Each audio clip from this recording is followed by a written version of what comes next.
بالله من الشيطان الرجيم بسم الله الرحمن الرحيم إن الذين يكتمون ما أنزلنا من البينات والهدى من بعد ما بيناه للناس في الكتاب أولئك يلعنهم الله ويلعنهم اللاعنون إلا الذين تابوا وأصلحوا وبينوا فأولئك أتوب عليهم وأنا التواب الرحيم إن الذين كفروا وماتوا وهم كفار أولئك عليهم لعنة الله والملائكة والناس أجمعين خالدين فيها لا يخاف عنهم العذاب ولا هم ينذرون وإلهكم إله واحد لا إله إلا هو الرحمن الرحيم إن في خلق السماوات والأرض واختلاف الليل والنهار والفلك التي تجري في البحر بما ينفع الناس وما أنزل الله من السماء من ماء فأحيا به الأرض بعد موتها وبث فيها من كل دابة وتصريف الرياح والسحاب المسخر بين السماء والأرض لآيات لقوم يعقلون ومن الناس من يتخذ من دون الله اندادا يحبونهم كحب الله والذين امنوا اشد حبا لله ولو يرى الذين ظلموا اذ يرون العذاب ان القوه لله جميعا وان الله شديد العذاب استبرأ الذين اتبعوا من الذين اتبعوا ورأوا العذاب وتقطعت بهم الاسباب وقال الذين اتبعوا لو ان لنا كرة فنتبرأ منهم كما تبرأوا منا كذلك يريهم الله اعمالهم حسنات عليهم وما هم بخارجين من النار. جو لوگ ہماری اتاری ہوئی دلیلوں اور ہدایت کو چھپاتے ہیں باوجود یہ کہ ہم اسے اپنی کتاب میں لوگوں کے لیے بیان کر چکے ہیں، ان لوگوں پر اللہ کی اور تمام لعنت کرنے والوں کی لعنت ہے، مگر وہ لوگ جو توبہ کر لیں اور اصلاح کر لیں اور بیان کر لیں تو میں ان کی توبہ قبول کرتا ہوں اور میں توبہ قبول کرنے والا اور رحم کرنے والا ہوں۔ یقیناً جو کفار اپنے کفر پہ ہی مر جائیں ان پر اللہ تعالیٰ کے فرشتوں کی اور تمام لوگوں کی لعنت ہے، جس میں یہ ہمیشہ رہیں گے، نہ ان سے عذاب ہلکا کیا جائے گا اور نہ انہیں ڈھیل دی جائے گی۔ تم سب کا معبود ایک ہی معبود ہے، اس کے سوا کوئی معبود برحق نہیں، وہ بہت رحم کرنے والا اور بہت بڑا مہربان ہے۔ آسمان اور زمین کی پیدائش، رات دن کا ہیر پھیر، کشتیوں کا لوگوں کو نفع دینے والی چیزوں کو لیے ہوئے سمندروں میں چلنا، آسمان سے پانی اتار کر مردہ زمین کو زندہ کرنا، اس میں ہر قسم کے جانوروں کو پھیلا دینا، ہواؤں کا رخ بدلنا اور بادل جو آسمان اور زمین کے درمیان مسخر ہیں، ان میں اپنے بندوں کے لیے قدرت الہی کی نشانیاں ہیں۔ بعض لوگ ایسے بھی ہیں جو اللہ کے شریک اوروں کو ٹھہرا کے ان سے ایسی محبت رکھتے ہیں جیسی محبت اللہ سے ہونی چاہیے، اور ایمان والے اللہ کی محبت بہت سخت ہے۔ کاش مشرک لوگ جانتے، جب کہ اللہ کے عذاب کو دیکھ کر جان لیں گے کہ تمام طاقت اللہ ہی کی ہے اور اللہ تعالیٰ سب کو عذاب دینے والا ہے، تو ہرگز شرک نہ کرتے۔ جس وقت پیشوا لوگ اپنے تابع داروں سے بیزار ہو جائیں گے اور عذاب کو اپنی آنکھوں سے دیکھ لیں گے اور کل رشتے ناطے ٹوٹ جائیں گے، اور تابع دار لوگ کہنے لگیں کہ کاش ہم دنیا کی طرف دوبارہ جائیں تو ہم بھی ان سے ایسے ہی بیزار ہو جائیں گے جیسے یہ ہم سے۔ اسی طرح اللہ تعالیٰ انہیں کے اعمال دکھائے گا، ان کو حسرت دلانے گا، یہ ہرگز جہنم سے نہ نکلے۔ ان الذین یکتمون ما انزل اللہ من البینات والہدی من بعد ما بیناہ للناس فی الکتاب اولئک یلعنهم اللہ ویلعنهم اللاعنون۔ جو لوگ ہماری اتاری ہوئی دلیلوں اور ہدایت کو چھپاتے ہیں باوجود یہ کہ ہم اسے اپنی کتاب میں لوگوں کے لیے بیان کر چکے ہیں، ان لوگوں پر اللہ کی لعنت اور تمام لعنت کرنے والوں کی لعنت ہے۔ یہ ایک انتہائی سنگین جرم کا یہاں پر تذکرہ ہو رہا ہے، جو خاص طور سے پچھلی امتوں میں یعنی یہود و نصارہ کے علماء میں بھی تھا، اور بعد کے ادوار میں قیامت تک کے اس قسم کے جرائم جن لوگوں کے اندر رہیں گے، اس قسم کے گناہ کرنے والے جو لوگ رہیں گے، اس قسم کے مجرمین، ان کا ایک تذکرہ ہے۔ وہ کون سا گناہ ہے؟ اللہ رب العالمین نے اس کو بیان فرمایا بڑی وضاحت کے ساتھ۔ جو لوگ ہماری اتاری ہوئی دلیلوں اور ہدایت کو چھپاتے ہیں، اللہ رب العالمین نے قرآن اور حدیث میں جو کچھ بیان فرمایا ہے انسانوں کی ہدایت کے لیے، اس کو بلا جھجک بیان کرنا چاہیے، چھپانا نہیں چاہیے۔ بعض مرتبہ اس کے چھپانے کی الگ الگ حکمتیں ہوتی ہیں۔ کبھی کبھی تو ایسا ہوتا ہے کہ اگر اس کو بیان کیا جائے تو ہماری سرکاری اور بھائی چلی جائے گی، ہماری قیادت چلی جائے گی، ہمارا گروہ کمزور ہو جائے گا۔ بعض مرتبہ یہ ہوتا ہے کہ غلط کام پر تو چلا رہا ہے اور اوپر لوگ خاموشی اختیار کرتے ہیں، اس لیے نہیں کہتے کہ لوگ مخالفت میں کھڑے ہو جائیں گے. بعض مرتبہ ایسا ہوتا ہے کہ جس کے سامنے بیان کرنا ہے اس سے ہمارے قریبی تعلقات ہوتے ہیں، مراسم ہوتے ہیں، اور اس بیان کی بنیاد پر اس کو کوئی مالی نقصان سے دوچار ہونا پڑ سکتا ہے. کبھی کبھی ایسا ہوتا ہے کہ کوئی شخصیت اتنی قداور اور بڑی ہوتی ہے کہ آدمی اس کے روپ میں آ کر کے نہیں بیان کرتا ہے. مختلف اسباب ہوتے ہیں. اللہ رب العالمین نے بیان فرمایا ہے کہ اللہ نے اگر ہدایت نازل کر دی، اللہ نے اگر کوئی بات بیان کر دی تو آپ کو مناسب الفاظ کا انتخاب کر کے نرم و نرم لہجے میں بات کو پہنچا دینا ہے، بات کو بیان کر دینا ہے. ایک اور چیز بھی اس کے تفسیر میں لکھی ہے کہ پوری دنیا کے انسانوں کے لیے ہدایت کا سرمایہ اللہ نے نازل فرمایا. اب ہم اگر کسی ایسے شخص سے متعلق ہیں، ایسے شخص سے رابطے میں ہیں جو اسلام کی تعلیمات سے نہ آشنا ہے، نہیں جانتا، تو یہ ہماری ذمہ داری ہے کہ ہم حق نہ چھپائیں، اس کو بتائیں کہ اس کے پیدا کرنے والے نے اس کے لیے ہدایت کا ساز و سامان دیا ہے، اور ہدایت کا سامان کیا ہے، ہمارا کام ہے بتا دینا. ایسا نہیں کہ تعلقات اور احتجاج کے نام پر خاموشی اختیار کی جائے. یہ سب کتمان علم کے اندر داخل ہے. ایک صحیح چیز اگر ہم جانتے ہیں تو اس کو بیان کرنا ہے، اسے اچھے انداز میں لوگوں کے سامنے پیش کرنا ہے. اگر کسی نے پیش نہیں کیا تو اس کا گناہ کیا ہے؟ اللہ تعالیٰ نے ارشاد فرمایا اولئک یلعنہم اللہ ویلعنہم اللائنون، ان لوگوں پر اللہ کی اور تمام لعنت کرنے والوں کی لعنت. جیسے علم دین کا سیکھنا، جب آدمی علم دین سیکھنے کے لیے چلتا ہے، کہیں جاتا ہے، مدرسے کے اندر طالب علم جاتا ہے، خطبہ سننے کے لیے آدمی جاتا ہے، درس کی مجلس میں، درس حدیث کی مجلس میں جب آدمی جاتا ہے تو فرشتے پر بچھاتے ہیں اور ان کے پروں پر وہ چل کر کے جاتے ہیں، اس کے اوپر سائبان کرتے ہیں. سمندر کی مچھلیاں اور پرندے اس کے لیے دعائیں مغفرت کرتے ہیں.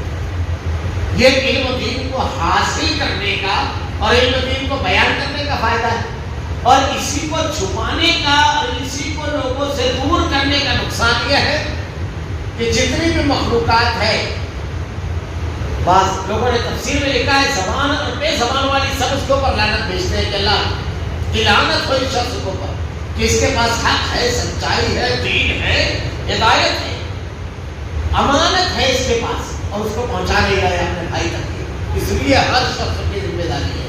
اللہ کے نبی نے ارشاد فرمایا بلغوا عنی ولو آیہ، اگر تم کو ایک بات معلوم ہے تو اپنے بھائی تک تو اس کو پہنچاؤ. یہ بہت بڑی چیز ہے.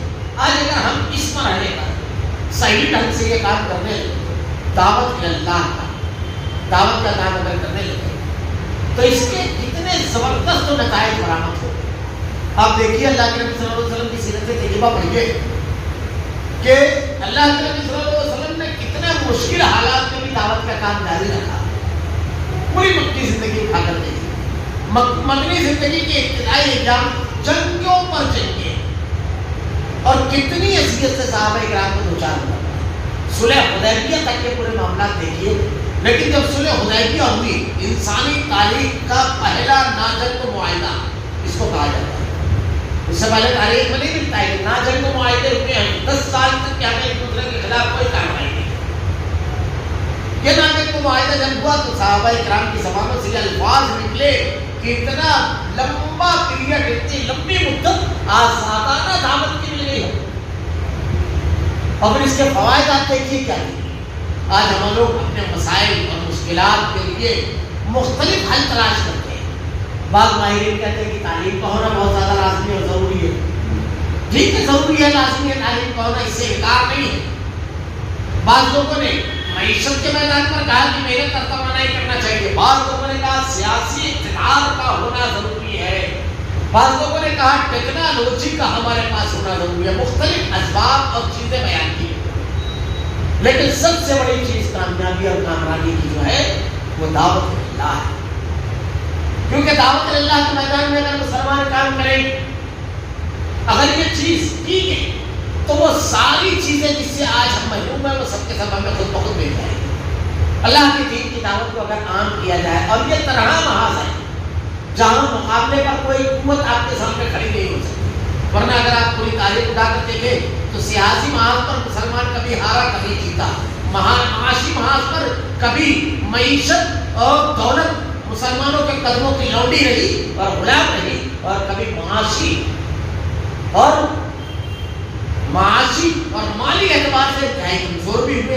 کبھی ایسا بھی ہوا کہ دنیا کے بڑے حصے پر ہماری حکمرانی رہی، کبھی دنیا کے اندر بڑی تعداد میں جب تاتاری تھے تو مسلمانوں کا قتل عام ہوا، کبھی ہم غالب کبھی مغلوب رہے۔ کبھی تعلیم کا معاملہ یہ تھا کہ کرناٹا اور اشبیلا کی یونیورسٹیوں میں یورپ کے طلبہ کو حاصل کرنے آتے تھے، اور مسلم سائنٹسٹوں کے ایجاد کردہ ایجادات آج تک، یعنی انسائکلوپیڈیا بٹانیکل کا مطالعہ نکال سکتا ہے کہ ان میں 1700 تک کے طب کے عنوان پر جو کتابیں تھی، القانون فی الطب، یہ دنیا کے اندر سمپل اور نمونے کے طور پر مانی جاتی ہے۔ ایسے دوسری جائے وہ موضوع نہیں ہے، وہ موضوع تفصیل بتاتا، یہ تھی صورتحال۔ تو کبھی ہارے کبھی جیتے، کبھی میدان میں سردار رہے، کبھی میدان کی آخری صفوں میں رہے، لیکن دعوت کا محاذ ایسا ہے کہ آپ تاریخ اٹھا کر دیکھیں تو مسلمانوں کے مقابل کوئی قوم نہیں رکی، بلکہ تاریخ یہ بتاتی ہے کہ اگر حکمراں رہے تب بھی کامیاب رہے اور محکوم رہے تب بھی کامیاب رہے۔ بس میں اشارہ کر دوں کہ لنکن جیسا تعصب پسند والے سنجو ڈامارے یہ کہتے ہیں کہ انسانی تاریخ میں ہمیشہ یہ رہا کہ جو حاکم کا مذہب رہا وہ رعایا ہے، لیکن پہلا واقعہ انسانی تاریخ کا ہے کہ محکوم یعنی غلاموں کا مذہب حاکم نے، اور وہ کون سا؟ تاتاری جو وسط ایشیا سے اٹھے، پورے بلاد اسلامیہ کو رون دیا، قتل کی ایسی طویل اور عبرتناک داستانیں ہیں کہ کلیجہ منہ کو آتا ہے پڑھنے کے بعد۔ لیکن اب بھائیے 100 سال کے قریب مدت میں یہی تاتاریت میں غلاموں کا مذہب انہوں نے قبول کیا اسلام۔ یہ ایسی چیز ہے، دعوت ہے۔ اس کو پوری توانائی کے ساتھ آج کے دور میں بھی دنیا کے تمام مذاہب میں سب سے تیزی کے ساتھ پھیلنے والا مذہب اسلام۔ بے شمار واقعات ہوتے ہیں جو جتنی شدت سے مخالفت کرنے کے لیے میدان میں آتا ہے اور جب مطالعہ کرتا ہے تو معاملہ بالکل بدل جاتا ہے، لوگ بالکل تبدیل ہو جاتا ہے۔ اب ایسے مرحلے پر حق کو چھپانا کتنا نہیں ہو۔ اللہ رب العالمین نے کہا کہ جائز سنگین جرم ہے، لعنت کرنے والوں کی لعنت ہے، لعنت سے اگر بچنا ہے، رحمت اگر حاصل کرنا ہے تو کتمان علم نہیں ہونا چاہیے۔ کسی بھی مرحلے میں، دعوت کے مرحلے میں، مجلس میں بیٹھے ہیں، کوئی حق بات ہے، کسی کو مسئلہ بتانا ہے، قرآن حدیث کی کوئی بات ہے، اللہ کا کوئی پیغام ہے، بلا جھجک بیان کرنا چاہیے، اس کو چھپانا نہیں چاہیے۔ بہت مانی ہے اللہ تعالیٰ نام واسطہ ہوں بھائی لوگوں کو لائے گا تو پڑھیں ہمارا تواب رہی، مگر وہ لوگ جو توبہ کر لیں اور اصلاح کریں اور بیان کریں تو میں ان کی توبہ قبول کر لیتا ہوں، اور میں توبہ قبول کرنے والا رحم و کرم کرنے والا ہوں۔ اس میں اللہ رب العالمین بھی استثناء آتا ہے کہ جن لوگوں نے یہ جرم یہ گناہ کیا، اگر اس گناہ کے کرنے کے بعد ان لوگوں نے توبہ کر لی تو اللہ رب العالمین بڑا رحیم و کریم، بخشنے والا ہے، معاف کرنے والا ہے۔ اسی لیے سلف میں یہ لکھا ہے کہ کسی متعین شخص پر لعنت نہیں کرنا چاہیے، تعین کر کے کہ فلاں لعنت ہے، بلکہ شرطیہ جملہ کہنا چاہیے کہ یہ عمل اور افعال اگر اس کے اندر ہے تو وہ لعنت والا کام کرتا ہے۔ کیوں؟ اس لیے کہ اگر اس نے مرنے سے پہلے توبہ کر لی تو اللہ رب العالمین نے بالکل صاف اعلان کیا کہ معاف کرنے والا ہے رب العالمین۔ اسی لیے اس میں احتیاط کرنا چاہیے اور مشروط جملہ کہنا چاہیے۔ ان الذين كفروا وماتوا كفار لا اله الا الله والملائكه والناس اجمعين، یقیناً جو کفار اپنے کفر پر ہی مر جائیں ان پر اللہ تعالیٰ کی فرشتوں اور تمام لوگوں کی لعنت ہے۔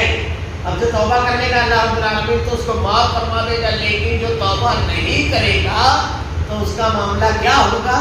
اللہ نے مزید وضاحت کے ساتھ بیان فرمایا وہ ملعون ہے اور اس کا انجام یہ ہے خالدین فیہا لا یخفف عنہم العذاب ولا هم ينظرون، جس میں یہ ہمیشہ رہیں گے، نہ ان سے عذاب ہلکا کیا جائے گا اور نہ انہیں ڈھیل دی جائے گی۔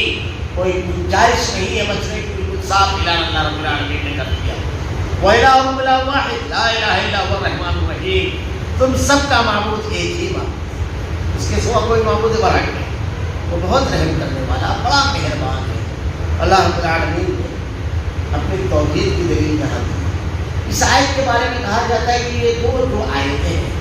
دیکھیے وَإِلَٰهُكُمْ إِلَٰهٌ وَاحِدٌ لَا إِلَٰهَ إِلَّا هُوَ الرَّحْمَٰنُ الرَّحِيم. اور ایک الف لام میم اللہ لا الہ الا هو الحی القیوم. ان دو کے بارے میں سلف نے یہ لکھا ہے، مفسرین علامہ ابن کثیر وغیرہ اور دیگر مفسرین نے، کہ اللہ رب العالمین کے جو اسماء الحسنی ہیں وہ اس میں، اور یہ آیتیں جو ہے تو ان دو آیتوں کے بارے میں یہ بھی جو کہا جاتا ہے کہ اللہ رب العالمین کے وہ نام جو آدمی جان لیتا ہے، یہ وہ ناموں کا تذکرہ ہے. کہ اللہ کی بہت بڑی صفتیں اللہ رب العالمین نے یہاں پر بیان فرمائی ہے. اللہ رب العالمین نے یہاں پر آیت توحید بیان کرنے کے بعد اس کے بعد کی جو آیتوں میں جو تفصیل، تم سب کا معبود ایک ہی معبود ہے، اس کے سوا کوئی معبود نہیں. اللہ رب العالمین نے توحید بیان کی، وہ اکیلا ہے، اس کے علاوہ کوئی معبود برحق نہیں. اب کسی کو بھی اگر آدمی معبود بناتا ہے تو وہ حق نہیں ہے، یہ اللہ نے فیصلہ فرما دیا. وہ بہت رحم کرنے والا بڑا مہربان رب العالمین انتہائی رحیم ہے اور بہت ہی کرم کرنے والا ہے. اللہ رب العالمین نے توحید کی سب چیزیں بیان کی. اور یہ جو اگلی آیت ہے، اس آیت میں اللہ تعالیٰ نے 7 چیزیں بیان کی. آیت توحید کی جو دلیل دی جاتی ہے ربوبیت کی، اسی آیت کو دلیل کے طور پر پیش کی ہے. قرآن میں ایک مقامات پر یہ تمام چیزیں اس آیت میں اللہ نے جمع کر دی. ان فی خلق السماوات والارض، آسمانوں اور زمین کی پیدائش، بالکل اکیلے اللہ رب العالمین. اب آدمی آسمان کے اوپر غور کرے، کتنا وسیع و عریض آسمان، اور اس میں کیسے سیارے، کیسے ثوابت اور کیا کیا چیزیں.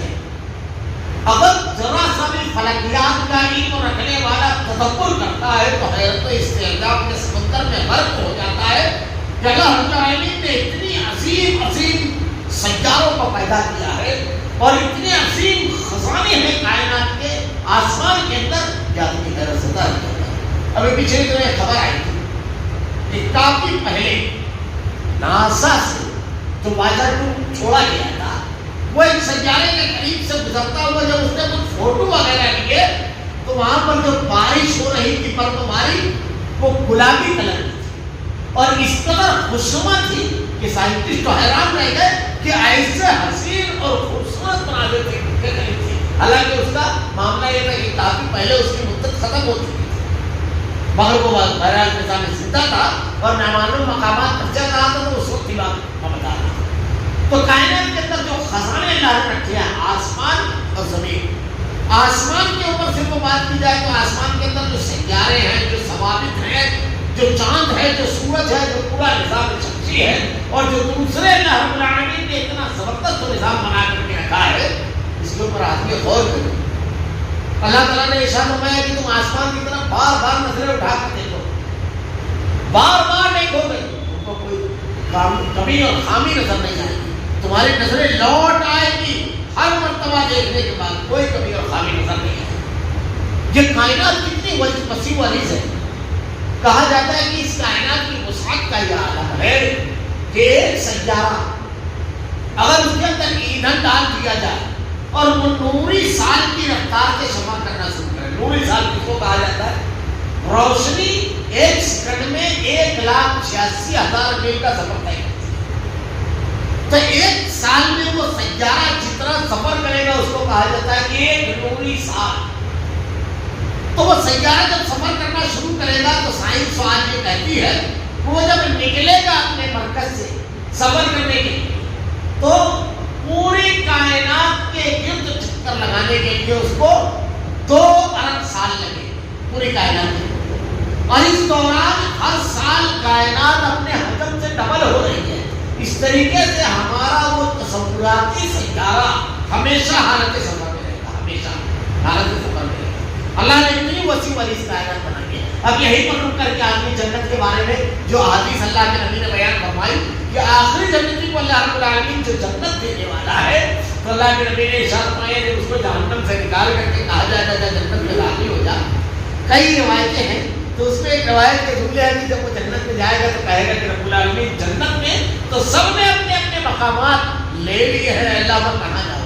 تو اللہ رب العالمین ارشاد فرمائے گا تجھ کو جس دنیا میں تو رہتا تھا اس سے